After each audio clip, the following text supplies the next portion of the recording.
حسین جان، سالار زینب حسین جان، سالار زینب حسین. رحم الله من قرأ الفاتحة. بسم الله الرحمن الرحيم.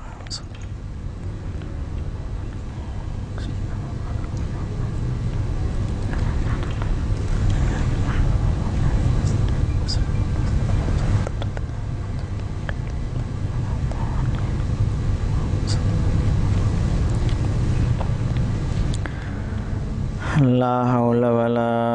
قوة إلا بالله العلي العظيم. أعوذ بالله السميع العليم من الشيطان اللعين الرجيم. بسم الله الرحمن الرحيم. الحمد لله الذي قبل هدانا لهذا وما كنا لنهتدي لولا أن هدانا الله. لقد جاءت رسل ربنا بالحق والصلاة والسلام على خيرة خلقه أجمعين. حبيب إله العالمين الذي سمي في السماء بأحمد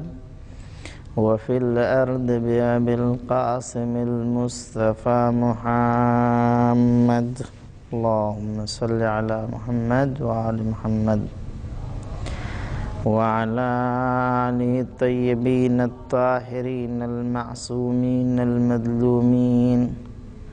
ولعنة الدائمة الباقية على أعدائهم أجمعين من يومنا هذا إلى قيام يوم الدين. أما بعد، فقد قال رسول الله صلى الله عليه وآله وسلم: انتظار الفرج أفضل العبادة. صلوات بھیجو بر محمد وآل محمد. اللهم صل على محمد وآل محمد. حضرات، یہ حدیث جو حضرت حجت عجل اللہ تعالی فرجہ الشریف کے سلسلے سے کہ وہ ہمارا امام حجت الہی جو پردے غیب میں ہے اور ہمیں اس امام کا انتظار کرنا پڑ رہا ہے، اور دعا روز یہ کہ پروردگار محمد و آل محمد کے صدقے ہمارے امام برحق کے ظہور میں تعجیل فرما. تو جو امام غیبت میں ہے، اور غیبت بھی اتنی طولانی ہے کہ جس کو غیبت کبریٰ کا نام دیا گیا، کہ جب غیبت صغریٰ تھی تو امام اپنے چاہنے والوں سے ملاقات کر سکتے تھے اور ملتے تھے. لوگ جا کر امام کی خدمت میں حاضر ہو کر اپنے مدعا کو پیش کرتے تھے، اپنی حاجتوں کو، اور امام اس کا جواب دیتے تھے. لیکن جب یہ غیبت کبریٰ کا سلسلہ شروع ہوا تو پھر وہاں سے ملاقات کا سلسلہ ختم ہو گیا. وہاں پر کہ جہاں امام اور امت کے درمیان ملاقات کا سلسلہ نہیں. تو یہ غیبت کبریٰ، اسی غیبت کبریٰ کہ جس کے لیے بڑا انتظار ہے مومنین کو، چاہنے والوں کو، کہ جن کو واقعاً محبت ہے امام زمانہ سے، ان کے دل میں یہ تمنا اور حقیقی انتظار کرنے والے یہ دعا کر رہے ہیں اور کرتے ہیں ہمیشہ کہ ہمارے امام کے ظہور میں تعجیل ہو انشاءاللہ تعالی۔ تو جس حدیث مبارک کو میں نے آپ کے سامنے پیش کیا ہے وہ اسی انتظار کے حوالے سے کہ انتظار الفرج یعنی امام زمانہ کے ظہور کا انتظار کرنا، اپنے کو منتظر بنا کے رکھنا، یعنی دل میں طلب ہو کہ ہم اپنے امام کے دیدار سے ہم محروم ہیں۔ اور یہ محرومیت کیوں؟ ہر امام کے دور کے لوگوں نے اپنے امام کی زیارت کی ہے اور ان کا دیدار کیا ہے، یہ ہم محروم ہیں اپنے امام زمانہ کے دیدار سے کہ وہ مشکل کشا کا لال کہ جو کائنات کی مشکل کشائی کرنے والا ہے، وہ یوسف زہرا، وہ ہمارے امام حضرت مہدی کہ جن کے دیدار سے ہم محروم ہیں۔ یہ حدیث ہمیں ان سے ملاقات کی طلب کو اور ہمارے دل میں پیدا کر رہی ہے، یعنی گویا اپنے کو منتظر بناؤ اور ظہور کا انتظار کرو۔ یہ صرف انتظار نہیں کہلائے گا بلکہ یہ بہترین عبادت ہے۔ اگر دل میں امام کے ظہور کی دعا اور تڑپ یہ کہ امام کا ظہور ہو جائے اور خدا سے دعا کرنا، یہ بہترین عبادت ہے۔ کاش ہم سب کو امام کی معرفت مل جاتی اور وہ معرفت ہمارے دل میں پیدا ہو جاتا تو ہم حقیقی منتظر بن جاتے اور واقعی امام زمانہ کے انتظار کرنے والوں میں اپنا شمار ہو جاتا۔ یہ دعائے عہد جو ہم پڑھتے ہیں کہ ان حال بینی و بینہ الموت الذی جعلتہ علی عبادک حتما مقضیہ، یہ موت جو ہمارے اور امام کے درمیان حائل ہو جائے گی اور یہ تیرے بندوں پہ حتمی ہے کہ موت آنی ہی ہے۔ کتنے انتظار کر کے چلے گئے، لیکن یہ دعا بتا رہی ہے کہ تم انتظار کرو، انتظار کی دعا کرو، اپنے کو اس زمرے میں شامل ہونے کی دعا کرو کہ پروردگار جب امام کا ظہور کرے تو اس وقت تمہیں ان کے ساتھ ہونے کا، ہمیں ان کے ساتھ ہونے کا شرف حاصل ہو۔ گویا ہم جب اپنے کو واقعی انتظار کرنے والا اور وہ معرفت امام زمانہ کا اپنے دل میں پیدا کر لیں گے، اپنے کو اس کے لائق بنا لیں گے، تو یقین مانیے کہ جب امام کا ظہور ہوگا ہمیں اسی کفن کے ساتھ اٹھایا جائے گا، تلوار حمل ہوگی اور ہم لبیک یا مہدی کہتے ہوئے آگے بڑھیں گے۔ یہ انتظار بہترین عبادت ہے۔ اب یہ کہ اگر کلمات معصومین میں اس چیز کا مطالعہ کیا جائے تو وہاں پتہ چلتا ہے کہ معصومین نے بھی اس ظہور امام زمانہ کی طرف اشارے کیے ہیں۔ امام جعفر صادق علیہ السلام، امام باقر علیہ السلام کے لیے کہ میری نگاہیں دیکھ رہی ہیں مسجد کوفہ میں میرا لال مہدی منبر کوفہ سے خطبہ دے رہا ہے، اور پھر یہ تمنا ظاہر کرنا کاش وہ زمانہ ہمیں درک کرنے کی توفیق ملتی تو میں اپنے لال مہدی کی خدمت میں حاضر ہوتا۔ جہاں پر امام معصوم تمنا ظاہر کر رہا ہے کہ وہ وقت آئے کہ میرا لال مہدی جب اس دنیا میں آئے تو ہم اس کی خدمت میں جائیں۔ یعنی آپ اندازہ لگائیے امام زمانہ ہیں کون، حضرت مہدی ہیں کون کہ جس کی خدمت میں آنے کے لیے امام جعفر الصادق علیہ السلام تمنا ظاہر کر رہے ہیں۔ یہ معرفت جب ہم امام زمانہ کی رکھیں گے تو ہم دن بھر، یا یہ کہہ لیں کہ کم سے کم دن بھر میں 24 گھنٹے میں 1 مرتبہ 2 مرتبہ اپنے کو امام سے رابطہ برقرار کرنے کی ہم کوشش کریں گے۔ لیکن اگر معرفت نہ ہوئی اور ہمیں اپنے امام کی طرف جو ایک رجحان پیدا ہونا چاہیے اگر وہ چیز نہ ہوئی تو ہم پورا دن یوں ہی غفلت میں گزار دیں گے، امام زمانہ کی طرف ہماری کوئی توجہ نہیں ہوگی۔ اب ہم لاکھ دعا کرتے رہیں، اگر ہم امام زمانہ کی طرف متوجہ نہ ہوں اور دل میں تڑپ پیدا نہ ہو، وہ کیوں؟ چونکہ معرفت نہیں ہے۔ اگر معرفت ہو جائے گی تو انسان تڑپ، اپنی بےتابی کا اظہار کرے گا۔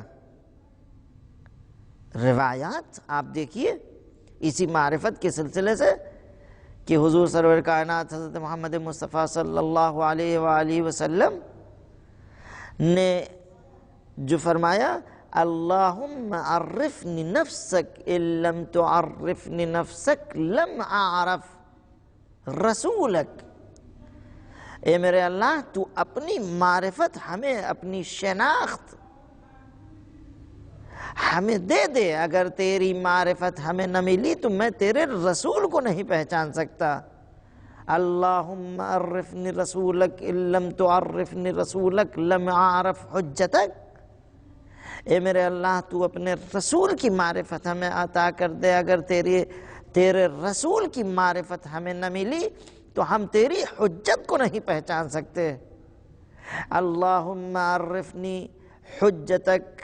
ان لم تعرفنی حجتک فقد ضللت، اگر یعنی دعا یہ ہے کہ اے میرے اللہ تو اپنی حجت کی معرفت ہمیں عطا کر دے، اگر تیرے حجت کی معرفت ہمیں نہ ملی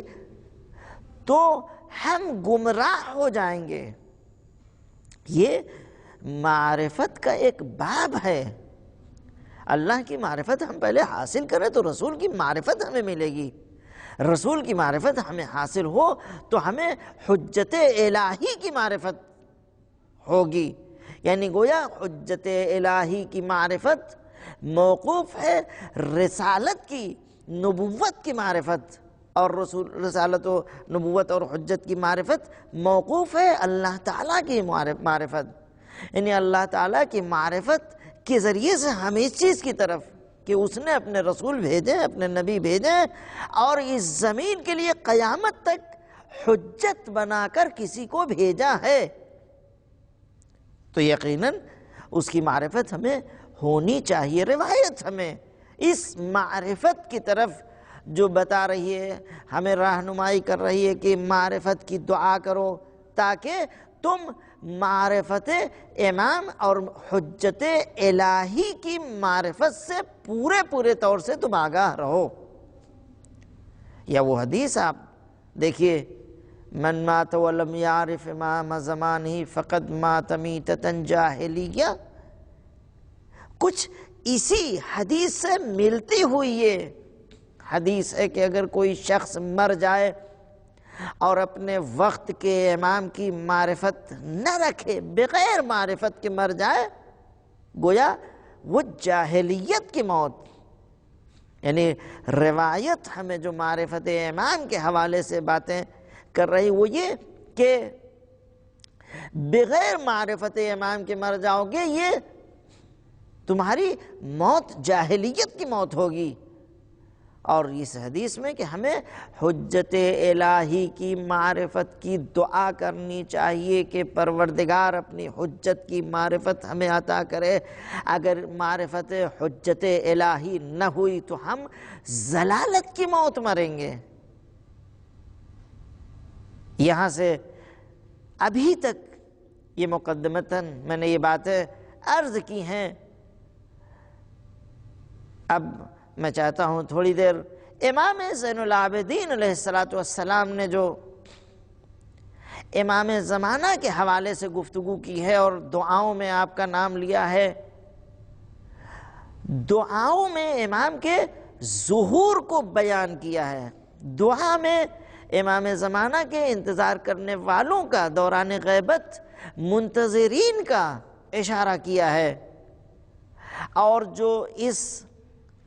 غیبت کے دوران فتنے واقع ہونے والے اس کو بھی امام نے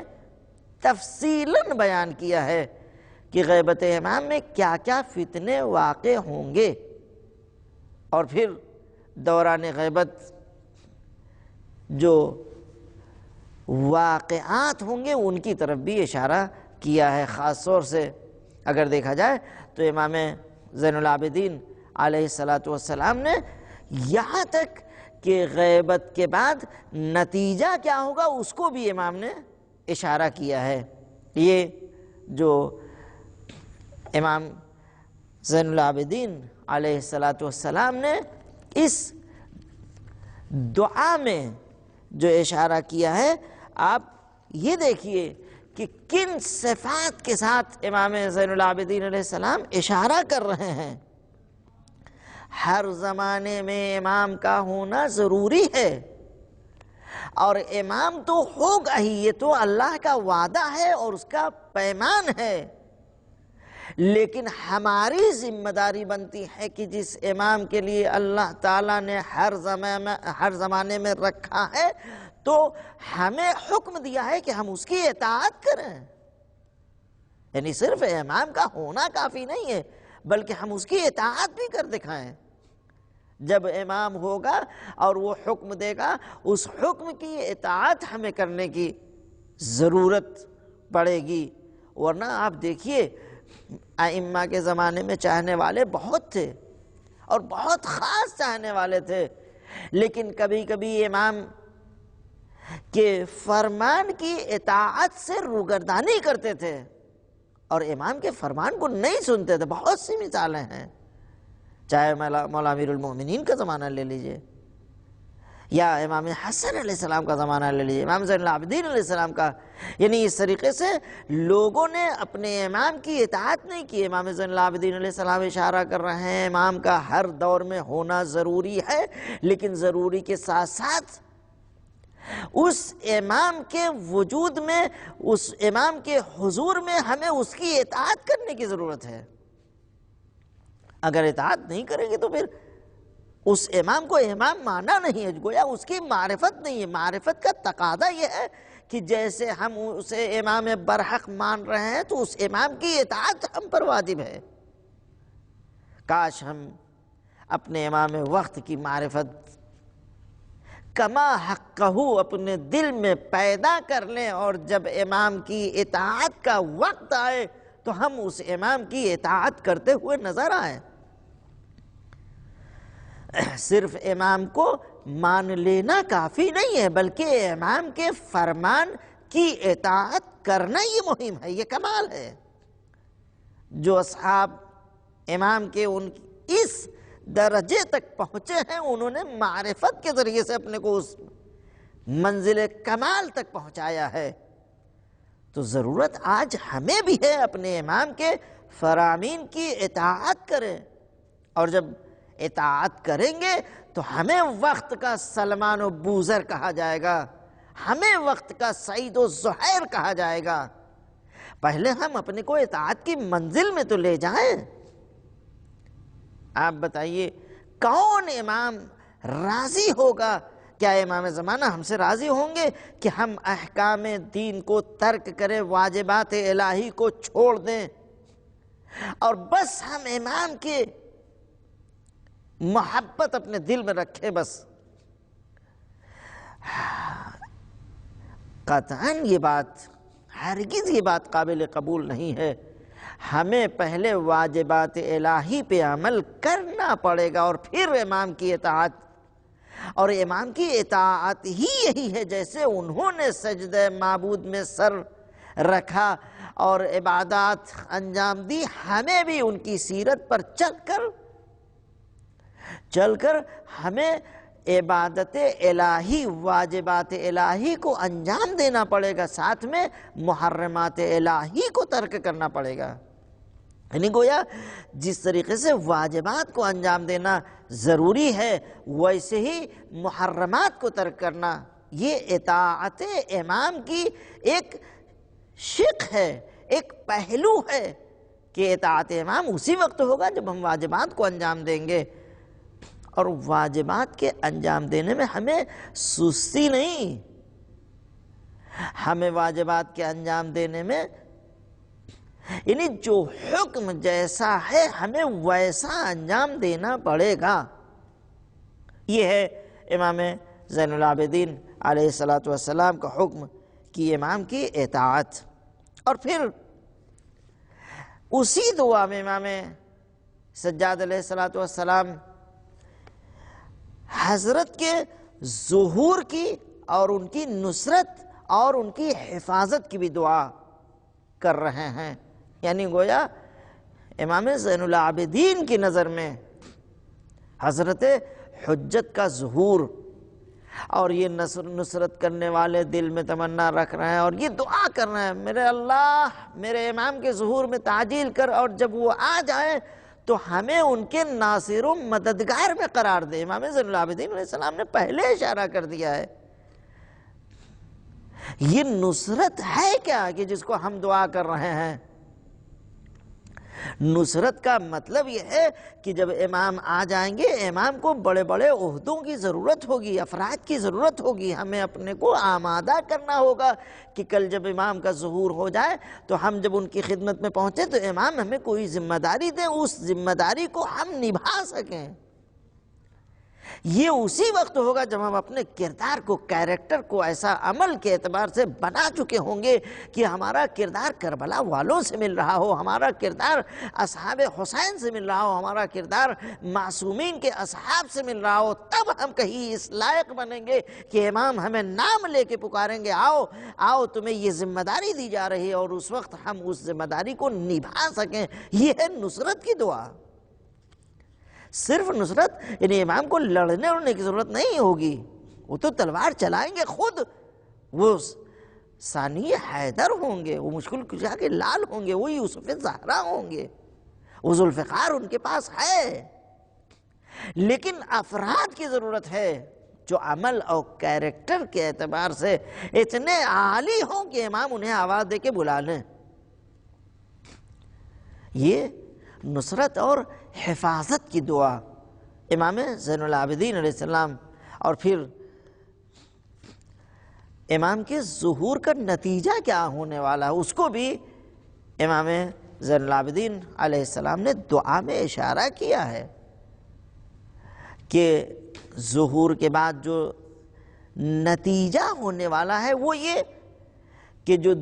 زمین، جو دنیا ظلم و جور سے بھر چکی ہوگی، امام کے آنے کے بعد جیسے وہ ظلم و جور سے بھری ہوگی ویسے ہی وہ عدل و انصاف سے اس دنیا کو بھر دیں گے، حق کا پرچم بلند ہوگا، مظلوم کی حمایت ہوگی، ظالم کا نام و نشان ختم ہو جائے گا، ظلم کا خاتمہ ہو جائے گا۔ آنے تو دیجیے، وہ آنے والا جب آئے گا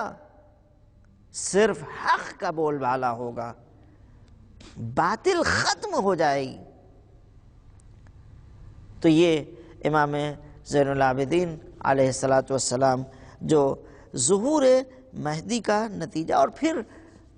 آج ہم چاہنے والوں کے لیے، انتظار کرنے والوں کے لیے کہ جو ہم تمنا ظاہر کر رہے ہیں کہ کل امام جب آئیں گے تو ہم ان کے ساتھیوں میں ہوں گے، یاران مہدی کے اوصاف کو امام زین العابدین علیہ السلام نے بیان کیا۔ کاش اگر ان اوصاف کو ہم اپنے اندر پیدا کر لیتے، ان اوصاف کو پیدا کرنے کی کوشش کر لیتے تو یقین مانیے امام زمانہ جب ظہور کر کے آئیں گے تو ہمیں اپنے ساتھیوں میں رکھیں گے۔ یہ روز دعا کی بہرحال کچھ نہ کچھ حقیقت ہے، ہر روز ہم دعا کر رہے ہیں، اور دعا ضروری نہیں ہے کہ فوراً یہ قبول ہو جائے، بلکہ یہ آئندہ کا ذخیرہ بنتی ہے یہ دعا۔ اور یہ دعا جو ہم روز کر رہے ہیں کہ خدایا ہمارے امام کے ظہور میں تعجیل فرما اور ہمیں ان کے یاران میں، ان کے ناصر و مددگار میں قرار دے، یہ اس کا مطلب ہے کہ جب ہم یہ دعا کر رہے ہیں تو کل جب امام کا ظہور ہوگا تو اس وقت امام ہماری اس ذمہ داری کو اور اس چھوٹے سے کام کو پسند کریں گے کہ ہم ان کے یاروں میں، ان کے مددگار میں، ان کے ناصر میں قرار پائیں۔ تو یہ امام زین العابدین علیہ السلام نے جو اشارہ کیا، اور پھر یہ تو ابھی کا ہے، لیکن امام نے اپنے جو سب سے بڑا، جب اسیر ہو کے کربلا سے کوفہ اور شام میں جا کے جو یزید کے سامنے وہ خطیب بیٹھا ہوا اہل بیت کی شان میں گستاخی کر رہا تھا اور بنی امیہ کی تعریف کیے پڑا تھا۔ لوگوں سے تعریف کرا لینا اور ہے، اہل بیت کی خدا تعریف کر دے یہ الگ ایک مسئلہ ہے۔ اور پھر امام زین العابدین علیہ السلام نے جب سنا یہ خطیب کیا کہہ رہا ہے، یہ اہل بیت کے گھرانے کے لوگ ہیں جو قبول نہیں کرنے والے ہیں، خطیب کیا کہہ رہا ہے، تو نے غضب الہی کو خریدا ہے اور خوشنودی مخلوقات کو تو نے سودا کیا ہے، وائے ہو تجھ پر، وائے ہو تجھ پر، یہ کہہ کے جملہ، اور وہ بھی حاکم وقت کے سامنے جس نے اسے حکم دیا تھا بولو جو بولنا ہے، اس کے سامنے، حاکم کے سامنے اس خطیب کو چپ کرانا، یہ امام زین العابدین علیہ السلام کا کارنامہ۔ اور پھر امام نے مخاطب ہو کے بتایا، اے یزید میں بھی اس لکڑیوں کے ڈھیر پر جاؤں کچھ کہوں، یعنی مطلب یہ کہ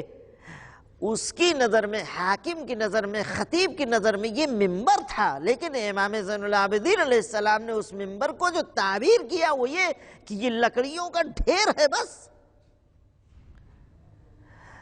اگرچہ اس منبر کی طرف رسول اللہ کی طرف نسبت ہے، لیکن امام نے چونکہ یہاں پر دیکھا یہ خطیب جا کر دنیاوی باتیں کر رہا ہے، جو چیزیں نامعقول ہیں، تو امام نے کہا یہ لکڑیوں کا ڈھیر ہے جس پر غیر آخرت اور دنیا کی باتیں ہیں، اسے لکڑیوں کا ڈھیر کہتے ہیں۔ جہاں آخرت کی، اللہ والوں کی بات ہو، اہل بیت کا تذکرہ ہو، وہ لکڑیوں کا ڈھیر نہیں بلکہ وہ منبر ہے۔ اور پھر یزید نے اجازت نہیں دی، سامنے بیٹھا وہ اس کا بیٹا معاویہ کہہ رہا ہے بابا یہ کیا، یہ تو اسیر ہیں، ہاتھوں میں ہتھکڑیاں، ان کو یہ کر کیا سکتے ہیں؟ تو ایک مرتبہ یزید نے اپنے یقین کو سامنے پیش کیا، کہا بیٹا تمہیں نہیں معلوم یہ اہل بیت کے گھرانے کے ہیں، اگر یہ چڑھ گئے تو اتریں گے نہیں، اور جب تک یہ ہم آل ابی سفیان کو رسوائی کے مرحلے تک نہ لے جائیں تب تک یہ اترنے والے نہیں ہیں۔ یعنی یزید کو یقین ہے۔ اور پھر جب امام گئے ہیں اور خطبہ دیا ہے، اور خطبہ دیتے دیتے ہمیں وہ 6 چیزیں اور پھر 7 فضیلتیں جو دی گئی ہیں وہ ذکر کیا اس میں، کہ رسول اللہ ہم سے ہوگا، ہم میں سے ہوگا، شہید حضرت حمزہ جو سید الشہداء وہ ہم میں سے ہیں، جعفر طیار ہم میں سے ہیں، اور پھر سبتین رسول حضرات حسنین وہ ہم میں سے ہیں، امام حسن امام حسین، اور پھر اشارہ والمہدی منا اہل البیت۔ بتائیے چوتھے امام کا زمانہ ہے اور 12ویں امام کا تذکرہ امام زین العابدین کر رہے ہیں، یعنی گویا تاریخ سے تاریخ ملا دیا۔ کل میرے جد نے غدیر خم میں پہلے خلیفہ کو منتخب کیا تھا، پہلے امام کا انتخاب من کنتو مولاہ فہذا علی مولا کے ذریعے سے کیا تھا، اور یہ کہہ کر آپ نے فرمایا تھا میرے بعد علی ہیں، پھر حسن ہیں، پھر حسین ہیں، پھر زین العابدین ہیں، محمد باقر ہیں، جعفر الصادق، وآخرنا هو المہدی ومنا اہل البیت۔ یعنی جہاں رسول اللہ غدیر خم میں 12 اماموں کے نام ذکر کر رہے ہیں یہاں امام زین العابدین علیہ السلام 12 اماموں کا ذکر نہیں، صرف والمہدی منا، ہم میں سے ہوگا وہ مہدی۔ گویا آپ دیکھیے امام اشارہ کر رہے ہیں حضرت مہدی کے امامت کی طرف کہ آخر دور ہوگا جہاں پر ہمارا لال مہدی امامت کرے گا، لیکن وہ پردہ غیب میں ہوگا۔ یہاں سے کہ امام زین العابدین علیہ السلام نے ظہور حضرت مہدی کا مقدمہ بنا کر بتا دیا کہ دیکھو آخری دور ہوگا کہ جہاں پر میرے لال مہدی کی امامت ہوگی، اور وہ غیبت طولانی ہوگا۔ اور دوسری تاریخ میں روایت میں یہ بھی ہے کہ امام زین العابدین علیہ السلام نے غیبت کبریٰ اور غیبت صغریٰ کی طرف اشارہ کیا ہے، کہ جس میں یہ آپ نے فرمایا کہ کس طریقے سے کہ وہ امام حضرت مہدی کا دور ہوگا کہ جس میں آپ نے یہ فرمایا ہر زمانے میں امام کا ہونا ضروری ہے، اور پھر راز غیبت کو بتایا کہ غیبت کیوں ہوگی، غیبت صغریٰ اور غیبت کبریٰ، یعنی گویا راز غیبت کو امام نے بیان کیا ہے۔ اب اس میں ہم چاہنے والوں کے لیے بہرحال ایک عبرت ہے، درس عبرت ہے کہ ہم یہ پہچانیں اور اس راز کو تاریخ میں تلاش کریں کہ کیوں اللہ تعالیٰ نے 12 اماموں کو بھیجا تھا ہدایت کا راستہ دے کر، اور ہدایت کا راستہ دکھانے کے لیے، یعنی ائمۃ الہدی، لیکن زمانے والوں نے ان اماموں کی قدر نہ کی، کسی کو زہر دے کے شہید کیا، کسی کو تلوار کے ذریعے سے شہید کیا۔ اب جب اللہ تعالیٰ کے حکم سے لوگوں نے امام کی قدر نہ کی تو اللہ تعالیٰ نے آخری کو غیبت میں ڈال دیا۔ یہی شاید راز ہو ہمارے لیے کہ اے لوگو تم نے امام وقت کی قدر نہیں کی، تو لو ہم تمہاری نظروں سے امام کو غائب کر دے رہے ہیں۔ اور یہی ہوا ہے، امام کو ہماری نظروں سے غائب رکھنے کا مقصد ہمیں امام کی زیارت سے محروم رکھنے کا شاید راز یہی ہو کہ تم نے قدر نہیں کی ہے۔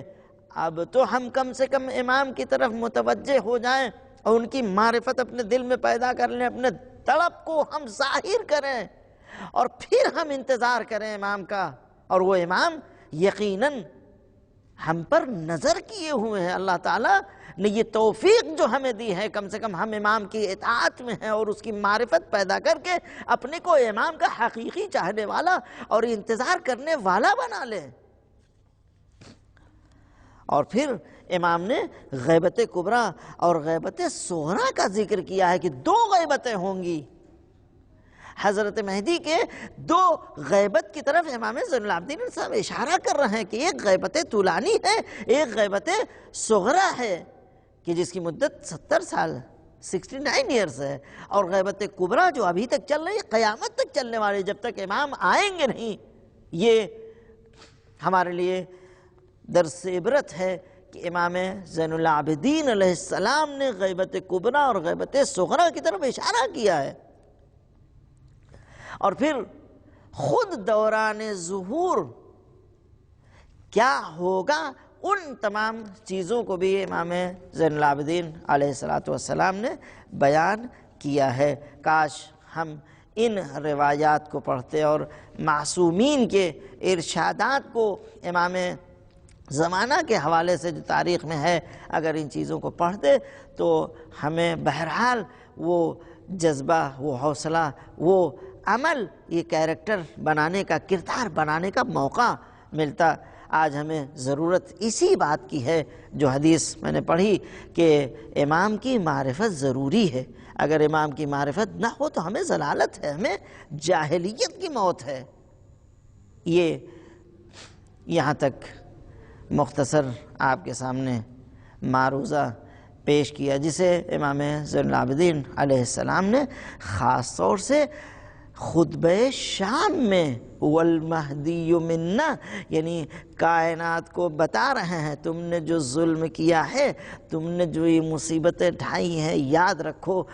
رکھو تم یہ مصیبتیں ڈھالو، یہ مصیبتیں، یہ ظلم تم کو جو کرنا ہے کر لو، آخر میں اس ظلم کا بدلہ لینے والا کوئی ہے تو وہ میرا لال مہدی ہے جس کو اللہ پردہ غیب میں رکھے گا۔ یہ ایک عجیب، یعنی جس کو امام زین العابدین علیہ السلام نے اس وقت اشارہ کیا ہے، آج ہم دعائے ندبہ میں پڑھتے ہیں، عین الطالب بدم المقتول بکربلا، کہاں ہے وہ کہ جو مقتولین کربلا، شہدائے کربلا کے خون کا بدلہ لے گا۔ آپ دیکھیے تاریخ کربلا، جو ظلم ہوا ہے وہ تاریخ نے ایسا بیان کیا ہے، اور واقعاً اگر کوئی حقیقت تاریخ کربلا پڑھ لے تڑپ کے مر جائے۔ جن لوگوں نے کبھی کبھی عالم مکاشفہ میں ان مصیبتوں کا مشاہدہ کیا ہے تو ان کا جینا مشکل ہو گیا ہے، چونکہ تاریخ ایسی ہے، اور وہ تاریخ کہ جہاں پر ظلم کی انتہا ہو گئی ہے، اور حسین اسی ظلم کے صبر کے لیے کربلا کے میدان میں بچوں کو لے کے گئے تھے، عورتوں کو لے کے گئے تھے، اور یہ امتحان کی منزل میں سب کو پیش کر دیا تھا۔ اللہ رے وہ بچے اور وہ خواتین جنہوں نے صبر کے اس مرحلے کو پیش کیا ہے، شاید صبر ایوب کم پڑ جائے، جہاں پر یہ ہے کہ ظلم، کبھی جوان کا لاشا آ رہا ہے، کبھی عباس جیسے شیر کے بازو کٹ کے حسین خالی علم لے کے آ رہے ہیں، ظلم کی انتہا دیکھیے۔ تو حسین میدان میں جا کے چشمائے کو دکھا کر کہہ رہے ہیں میرا لال، یہ بچہ میرا علی اصغر، یہ 3 دن کا بھوکا پیاسا ہے، اس کی ماں کا دودھ خشک ہو چکا ہے۔ عزیزو، گھر کی باتیں باہر نہیں کہی جاتی ہیں، لیکن اس سے حسین کی مظلومیت کا اندازہ ہوتا ہے، کتنا مجبور ہو گیا حسین کہ گھر کی بات کو باہر کہہ رہا ہے، اس کی ماں کا دودھ خشک ہو چکا ہے۔ عزیزو، اسے کوئی ہمیں یہ سمجھے کہ ہم اس کے بہانے دودھ پانی پی لیں گے، آئے میرے بچے کو پانی پلا دے، لٹا دیا جلتی ہوئی ریت پر۔ تاریخ یہی کہتی ہے نا کہ وہ زمین اتنی گرم تھی کہ اگر دانہ ڈال دیا جاتا تو بھن جائے۔ ایسے میں وہ جسم نازنین علی اصغر کا، اے عزیزو، جملہ جو یہ ملتا ہے کہ علی اصغر اس جلتی ہوئی ریت پر لیٹے ہوئے تھے، گویا جناب علی اصغر میں اتنی طاقت نہ تھی کہ جب جسم جل رہا تھا تو اپنے ہاتھ اور پیر کو حرکت دیتے، بس صرف لبوں کو ہلا رہے تھے۔ عجیب منزل ہے امام حسین کے لیے کہ جس جلتی ہوئی ریت پر جناب علی اصغر کو لٹایا ہے، بچے میں اتنی طاقت نہیں ہے کہ اپنے ہاتھ اور پیر کو ہلا سکے، صرف لبوں کو ہلا رہا ہے، جس کو امام حسین نے اس طریقے سے بیان کیا ہے، دیکھ رہے ہو میرا لال صرف لبوں کو ہلا رہا ہے، اتنی طاقت نہیں ہے میرے لال میں۔ اور پھر وہ ہرملہ کا تیر گلے پر لگا اور جناب علی اصغر باپ کے ہاتھوں پر منقلب ہو گئے۔ عزیزو، یہ سن لینا آسان ہے، لیکن اس باپ سے کوئی اس باپ سے بھی پوچھے، اے حسین کیسے برداشت کیا ہے تڑپ کے؟ حسین یہی کہ اگر میں نے تو دیکھ لیا، چلو میں باپ تھا، ماں کو کیسے دکھاؤں کہ یہ تیرا لال جسے میں پانی پلانے کے لے کے گیا تھا وہ تیر کھا گیا ہے اور اس کے گلے میں تیر لگ رہا ہے۔ اس لیے حسین 7 مرتبہ آگے جاتے ہیں، پھر پیچھے آتے ہیں، پھر آگے جاتے ہیں، پھر پیچھے آتے ہیں اور کہتے جاتے ہیں انا للہ و انا الیہ راجعون، رضا بقضائہ و تسلیما لامرہ۔ یہ عمل حسین نے کسی اور شہید کے جنازے پہ نہیں کیا، کسی اور شہید کے جنازے پر، شہادت پر نہیں کہا، یہ صرف علی اصغر کے لیے ہے کہ رضم بقضائہ و تسلیما لامرہ، اے میرے اللہ تیری رضا پہ، تیری قضاء و قدر الہی پر ہم راضی ہیں اور ہم تسلیم ہیں۔ قربانیوں کا جو بھی مرحلہ ہوگا یہ حسین پیش کرنے کے لیے حاضر ہے۔ اے میرے اللہ اس سے قیمتی قربانی کچھ نہیں ہو سکتی ہے کہ 6 ماہ کا بچہ تھا، خیمے میں جھولے میں ماں کا دودھ خشک ہو گیا تھا، اس کو بھی میں نے تیری خدمت میں، تیری راہ میں پیش کر دیا ہے۔ ہاں عزیزو، یہ واقعہ کربلا میں عاشور کے دن ہو گیا۔ لوٹا ہوا قافلہ اسیر ہو کے کربلا سے کوفہ اور کوفہ سے شام پہنچ گیا، اور وہ ساری مصیبتیں جو کوفے میں ہوئیں، جو ساری مصیبتیں شام میں ہوئیں، امام زین العابدین نے وہ مصیبتیں دیکھی، ماں بہنوں کا بے مخنو چادر ہونا، اور خود امام سجاد کا ہر جگہ کوڑے درے کھانا، بیویوں کے پشت پر درے لگنا، یہ آسان نہیں تھا ایک مرد کے لیے، غیرت دار انسان کے لیے۔ بہرحال مر جانے کے لیے کافی تھا، لیکن وہ امام سجاد نظروں کو جھکائے ہوئے، اور اسی لیے تو جب بھی کسی نے پوچھا بتائیے مولا سب سے بڑی مصیبت کہاں پڑی، تو کربلا کا ذکر نہیں کیا، شام کا کوفے کا ذکر نہیں کیا، بلکہ شام کا، جہاں پر غیروں کا مجمع تھا، تماشائی تھے، اور مجمع عام سے ہمیں اسیر کر کے اس طریقے سے کہ جیسے دیلم کے غلاموں کو لایا جاتا تھا، ایسے ہمیں لے جایا گیا، اور میری نظروں کے سامنے میری ماں بہنیں تھی بے مخنو چادر، میری پھوپھی اماں، اور جنہیں اس بلوے عام میں تازیانے لگائے جا رہے تھے، یہ سید سجاد کے لیے مر جانے کے لیے کافی تھا۔ اس لیے امام سجاد کہہ رہے ہیں الشام الشام، وہ مصیبتیں یقیناً قابل ذکر نہیں ہیں، یہ تو صرف امام کے جملے سے بہرحال پتہ چلتا ہے کہ ایسی مصیبتیں پڑی ہیں جو ناقابل برداشت تھی، جس کو امام سجاد نے اس جملے میں سمیٹ کے کہہ دیا۔ کیا بتاؤں، یہی الشام الشام الشام، یعنی وہ مصیبتیں شام میں جو ہم پر پڑی ہیں ہمارے لیے بڑی سنگین مصیبتیں تھیں۔ اور پھر زندان شام میں جہاں پر مختصر کھانا آتا تھا، اور وہی مختصر کھانے میں بچوں کو بھی کھلایا جائے، بڑوں کو بھی کھلایا جائے، اور 1 سال اس زندان شام میں گزرنے کے بعد آخر وہ بچی جو تمنا ظاہر کر رہی تھی، پھوپھی اماں ہمیں کب مدینے جانا نصیب ہوگا، ہمیں کب مدینے جانا نصیب ہوگا، آخر وہ بچی زندان شام میں سو گئی، اور جب رہائی ملی تو جناب زینب کو بھی یہ تڑپ تھی، سکینہ چلو مدینہ نہیں چلو گی، وطن جانے کی تمنا تھی۔ سید سجاد تڑپے ہوں گے، میری بہن چلو وطن، ہم جا رہے ہیں مدینے، کربلا ہو کر جائیں گے، بابا کی قبر پر ہو کر جائیں گے، چچا سے مل کر جائیں گے، سکینہ نہیں چلو گی؟ شاید قبر سکینہ سے آواز آئی ہو بھیا جاؤ، پھوپھی اماں جاؤ، اے اماں جاؤ، اب یہ سکینہ اسی زندان شام میں سوئے گی۔ اجرکم علی اللہ۔ امام زین العابدین علیہ السلام، جناب زینب، بیویاں، یہ اہل حرم اسیر سے آزاد ہو کر ایک مرتبہ جب چلنے لگی تو جناب زینب نے سب کو شمار کیا، کیا ہوا، یہ ایک بیوی نہیں ہے، معلوم ہے رباب نہیں گئی، دیکھا قبر سکینہ سے لپٹ کے میری بچی، میں تجھے کیسے اکیلے چھوڑوں، ارے ہم جا رہے، میں نہیں جاؤں گی، میں سکینہ تمہارے ساتھ رہوں گی، تم تنہا کیسے رہو گی؟ جناب زینب نے کہا ہے بھابھی چلیے، اور پھر یہ قافلہ ایک مرتبہ کربلا کی طرف چلا۔ کربلا پہنچا تو وہ روز 40 تھا، چہلم تھا، جو زینب کو بہت ستا رہا تھا۔ جب سے میرا ماں جایا مارا گیا، جب سے میرا بھیا شہید ہوا، جب سے علی اکبر، جب سے عباس شہید ہوئے، تب سے زینب نے اپنے ماں جائے کو گریہ نہیں کیا ہے۔ جب بھی گریہ کیا ہے تو درے تازیانے لگے، عزادارو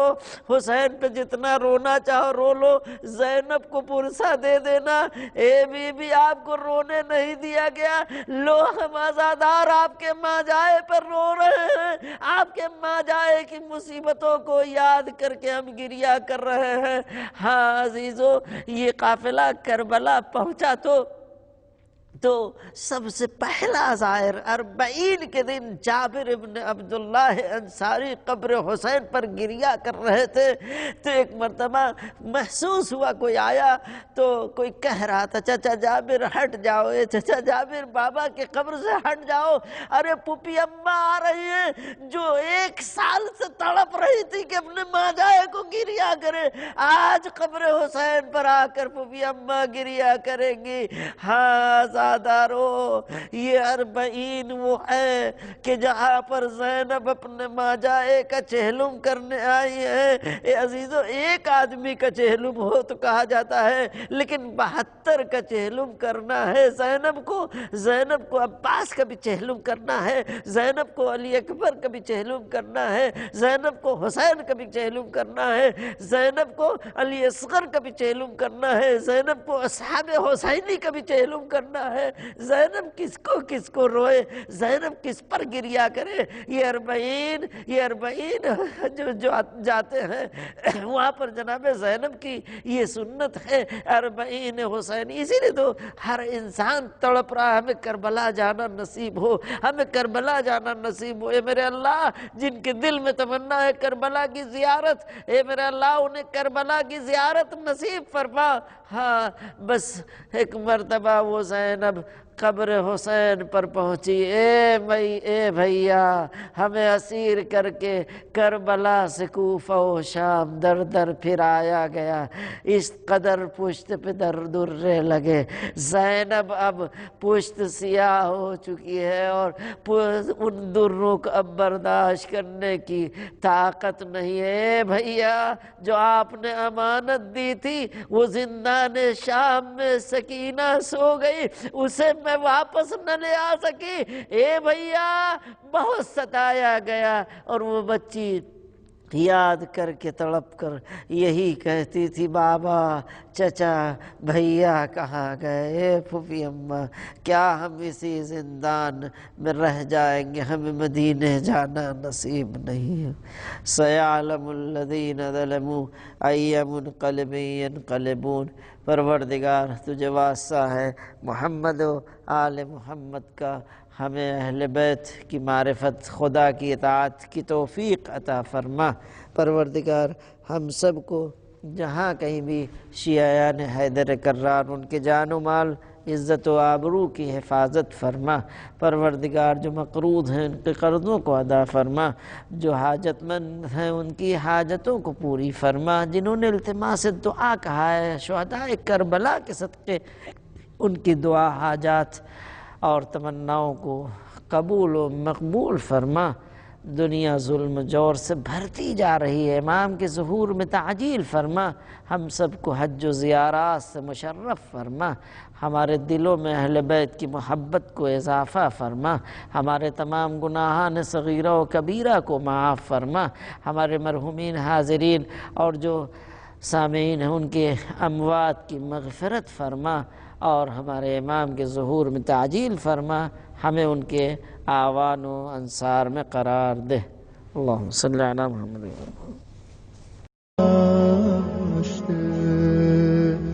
دوباره فصل زهرا گشته، میباره تو